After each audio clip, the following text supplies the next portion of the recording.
ನಮಸ್ಕಾರ ಆತ್ಮೀಯ ಕನ್ನಡ ಬಂಧುಗಳೇ. ನೋಡಿ, ಇದರ ಹೆಸರೇನೋ ಗೊತ್ತಿಲ್ಲ ಪ್ರಾಣಿ. ಇದು ಮರಕುಟ್ಕ ಅಂತ ಅಂದ್ಕೊಂಡಿದ್ದೆ, ಅಲ್ಲ ಅಂತ ಹೇಳ್ತಾರೆ.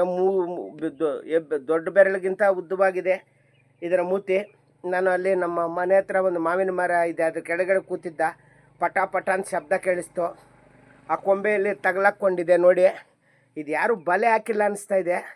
ಇದಕ್ಕೆ ಉಗುರಿಗೆ ಬಂದು ದಾರ ತಗಳ್ಕೊಂಡು ಬಿಟ್ಟಿದೆ. ಇನ್ನೊಂದು ಅರಿಸ್ತಾ ಇದೆ. ನಾನು ಸಂರಕ್ಷಣೆ ಮಾಡಿ ಎತ್ಕೊಂಡು ಬಂದಿದ್ದೀನಿ. ಕಣ್ಣಿಗೆ ನೋಡಿ, ಈ ಥರ ಈ ದಾರ ಸೇರ್ಕೊಂಡು ಬಿಟ್ಟಿದ್ದು ಕಾಲಲ್ಲಿ. ಚಿಕ್ಕ ಪಾಪು ಅನ್ನಿಸ್ತಾ ಇದೆ ಪಾಪ. ಇದರ ಹೆಸರು ಏನಾದರೂ ಇದ್ದರೆ ನೀವು ಹೇಳಿ. ಮರಕುಟ್ಕ ಅಲ್ಲ ಅಂತ ಹೇಳ್ತಾ ಇದ್ದಾರೆ ನಮ್ಮ ಮನೆಯಲ್ಲಿ ಕೇಳಿದ್ದಕ್ಕೆ. ಇದಕ್ಕೆ ನೋಡಿ ಪಾಪ, ಇದು ಸಂರಕ್ಷಣೆ ಮಾಡಿದ್ದೀನಿ.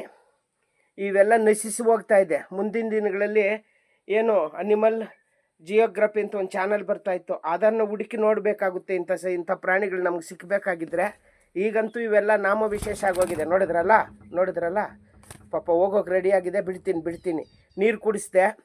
ಹಾಲು ಕುಡಿಸೋಕೋದೆ, ಕುಡ್ದಿಲ್ಲ. ನೀರು ಕುಡಿಸ್ದೆ ಸ್ವಲ್ಪ. ಇದನ್ನು ಸಂರಕ್ಷಣೆ ಮಾಡಿದ್ದೀನಿ. ಇದ್ರ ಹೆಸರೇನಾದರೂ ಇದ್ರೆ ನಿಮಗೂ ಹೇಳ್ತೀರಾ ದಯವಿಟ್ಟು. ನೋಡಿ ಪಾಪ, ಹೋಗೋದಕ್ಕೆ ಕಾತರ್ತಾ ಇದೆ ಪಾಪ.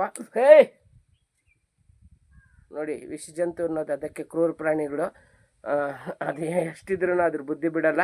ನಾನು ಸಂರಕ್ಷಣೆ ಮಾಡ್ತೀನಿ ಅನ್ನೋದು ಅದಕ್ಕೆ ಗೊತ್ತಿಲ್ಲ. ನೋಡಿ, ಕೈಗೆ ಹಾಕ್ಬಿಡ್ತಾ ಇತ್ತು. ಇನ್ನೇನು ಬಿಟ್ಬಿಡ್ತೀನಿ ಇದನ್ನು. ನೋಡಿ, ಸಂರಕ್ಷಣೆ ಮಾಡಿದ್ದೀನಿ. ದಾರ ಸಿಕ್ಕಾಕ್ಕೊಂಡಿತ್ತು, ಇದನ್ನು ಸಂರಕ್ಷಣೆ ಮಾಡಿದ್ದೀನಿ. ಈಗ ಬಿಡ್ತಾ ಇದ್ದೀನಿ. ನೋಡಿ, ಇನ್ನೊಂದು ಆ ಕಡೆ ಇದೆ. ಇದರ ಹೆಸರು ನಿಮಗೆ ಗೊತ್ತಿದ್ದರೆ ದಯವಿಟ್ಟು ಈ ಪಕ್ಷಿಯ ಹೆಸರನ್ನು ತಿಳಿಸಿ. ನೋಡಿದ್ರಲ್ಲ, ಮೂತಿ ಉದ್ದಕ್ಕಿರೋದ್ರಿಂದ ಇದು ಮರಕುಟ್ಕ ಅಂತ ನಾನು ಅಂದ್ಕೊಂಡಿದ್ದೀನಿ. ಅಲ್ಲ ಅನ್ನಿಸ್ತಾ ಇದೆ. ನೋಡಿ, ಈಗ ಬಿಡ್ತೀನಿ.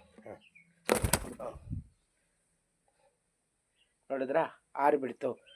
ಈ ಥರ ಯಾರಾದರೂ ಪ್ರಾಣಿಗಳ ಎಲ್ಲಾದರೂ ಸಿಕ್ಕಿದ್ರೆ ಸಂರಕ್ಷಣೆ ಮಾಡೋಣ. ಅದು ಕಚ್ಚೋದು, ಕುಟ್ಕೋದು ಅದ್ರ ಬುದ್ಧಿ. ನರಮನುಷ್ಯರೇ ಏನೇನೋ ಕೆಟ್ಟ ಕೆಲಸಗಳು ಮಾಡ್ತೀವಿ. ಇಷ್ಟೊಂದು ಬುದ್ಧಿ ಇರೋರು ಇನ್ನು ಮೂಕ ಪ್ರಾಣಿಯಾಗಿರುತ್ತೆ. ಬಿಟ್ಟಿದ್ದೀನಿ. 1 ಗಂಟೆ ಹೊತ್ತು ಅದನ್ನು ಮನೆಯಲ್ಲಿಟ್ಟು ಸಂರಕ್ಷಣೆ ಮಾಡಿ ಧೈರ್ಯ ತುಂಬಿಬಿಟ್ಟೆ. ನೋಡಿ, ಈ ಗುಡ್ಡಗಾಡು ಪ್ರದೇಶಕ್ಕೆ ಹಾರುತ್ತಲ್ವಾ. ನಮಸ್ತೆ.